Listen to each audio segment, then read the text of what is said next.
আজকে আমি পেঁপে আলু আর ছোলা দিয়ে করবো ডালনা। তো দেখুন ছোলাগুলোকে আমি অল্প একটুখানি নুন দিয়ে সেদ্ধ করে নেবো কুকারে, যাতে বেশ ভালো মতো সেদ্ধ হয়ে যায়। আর এখানে দেখুন যে পেঁপে আর আলুগুলোকে ডুবো ডুবো করে কেটে নিয়েছি। কেটে আমি একটুখানি ভাপিয়ে নিয়েছি, দিয়ে জল ঝরিয়ে এখন একটা বাটিতে রেখেছি। তো এগুলোকে আমি কী করবো সেই রান্নাটা আপনারা দেখে নেবেন আমার সাথে রান্নাঘরে থেকে। তো চলুন মশলা কী দিচ্ছি সেটা দেখিয়ে দিই। রেখে নিয়েছি একটা 1 ইঞ্চি আদা আর একটা টমেটো। ঝাল আপনাদের ইচ্ছে মতো আপনারা খাবেন, যেমন ঝাল খাবেন সেই রকম প্রয়োজন মতো নেবেন। আর এখানে আমি দিয়ে দেবো ধনে গুঁড়ো, জিরে গুঁড়ো। তো আর আমি কিছু বাটবো না, শুধু দিয়ে দেবো কাঁচা লঙ্কা। যদি আপনারা শুকনো লঙ্কা খেতে চান তো শুকনো লঙ্কা দেবেন। তো চলুন মশলাটা আমি রেডি করে নিই। ছোলাগুলো দেখুন সেদ্ধ করে নিয়েছি, আর এখানে ছোলা সেদ্ধ জল রেখে দিয়েছি, এটা রান্নাতে কাজে লেগে যাবে। তো আমি প্রথমেই দেখুন এখানে যে রেখেছি একটুখানি কোনো কিছু ম্যাশার দিয়ে, আলু ম্যাশার দিয়ে একটু ম্যাশ করে দিতে হবে, একটু হালকা, কিন্তু বেশি না, একটুখানি এইভাবে একটুখানি চেপটে নিতে হবে।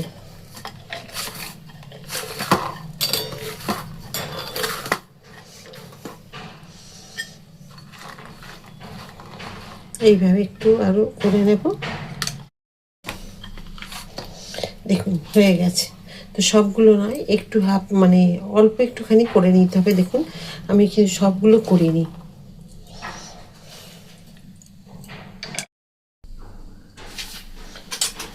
এখানে আমি তেল দিয়ে দিয়েছি, দিলাম একটা তেজপাতা, একটু জিরে,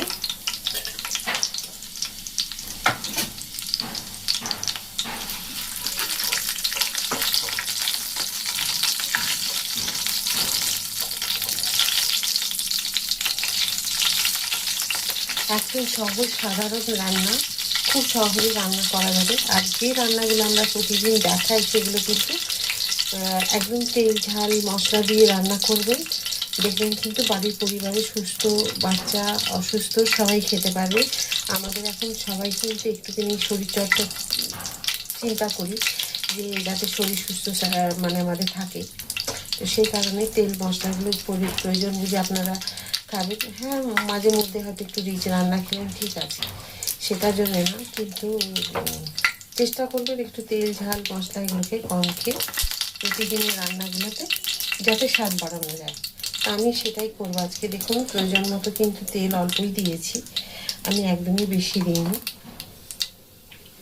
এবার দিয়ে দেবো আমি আলুগুলো।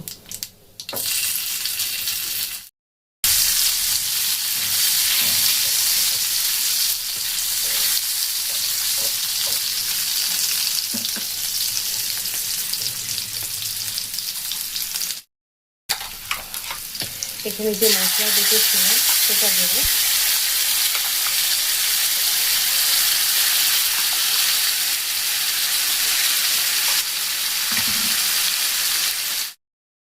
এখন দিয়ে দেবো সেদ্ধ করে রাখা পেঁপে।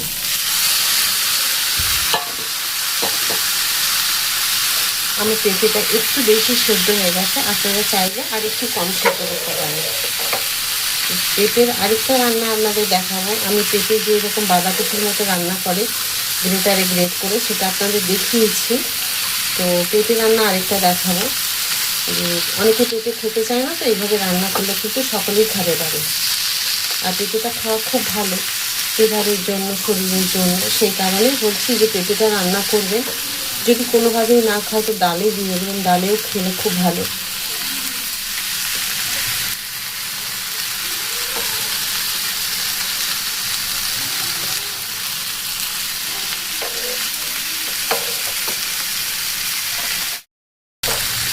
দেখুন খুব সুন্দর মেশানো হয়ে গেছে। এখন দিয়ে দেবো আমি ছোলা সেদ্ধ জল। এই যে দেখুন ছোলা সেদ্ধ জল রেখেছি।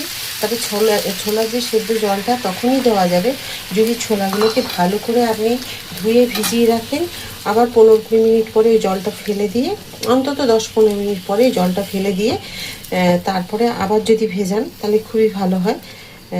তাহলে কিন্তু সেই ছোলা সেদ্ধর জল বা ছোলা ভেজানো জল দুটোই খাওয়া যাবে, কারণ ছোলার মধ্যে অনেক নোংরা থাকে।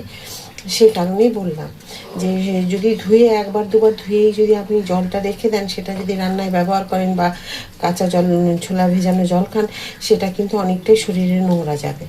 তো চেষ্টা করবেন অন্তত 5 থেকে 10 মিনিট জলে ভিজিয়ে রেখে সেই জলটা ফেলে রেখে আবার ফ্রেশ জল দিয়ে ভিজিয়ে সেটাকে সেদ্ধ করুন বা খান, কোনো অসুবিধে নেই।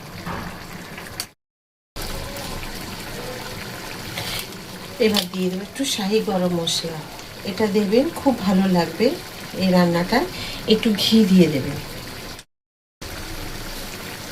অল্প একটু দিয়ে দিলাম ঘি, সামান্য অল্প একটু ঘি দিলাম। আপনারা চাইলে বাটারও দিতে পারেন, বাটারও খুব ভালো আসে গন্ধ।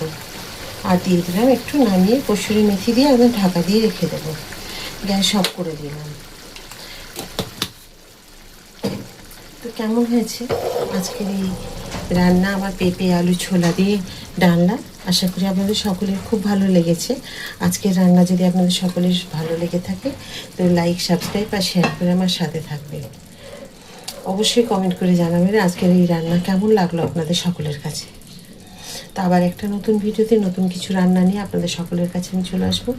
সবাই খুব ভালো থাকুন, সুস্থ থাকুন, নমস্কার।